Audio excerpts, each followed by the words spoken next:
Hello. Good morning. Or, oh my gosh, it's bad. Good afternoon. My name is Princess. So I'm just going to get right into it. So to start, I was raised in church. I was born on a Thursday, and I like to say that my mom probably had me in church that Sunday morning so that she could go to her service.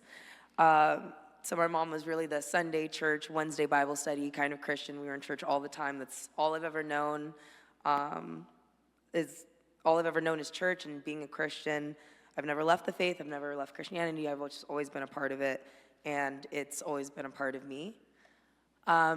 Several years ago, there came this moment when I did something that was just completely out of character for me, completely out of step with how I practice Christianity and how I practice faith, and just out of step with myself.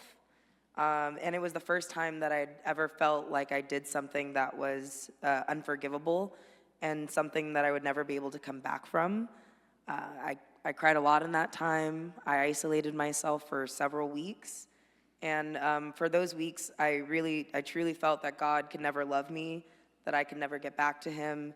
I thought, like, how could I be a Christian? How can I continue in this faith? And for weeks, I just went on like that. I felt like that deeply inside, that just God didn't love me anymore, could not love me anymore, and it was impossible. So the moment when I finally started to come back from that, and when I really started to come out of that time period was I was in church, and I had still been going to church. I never stopped going. I went every Sunday. And even during this time when I felt like utterly broken and alone and out of the presence of God, I still went. And about 2 or 3 Sundays into this time, I went up for prayer. The church that I went to held prayer during the last song, and I went up for prayer.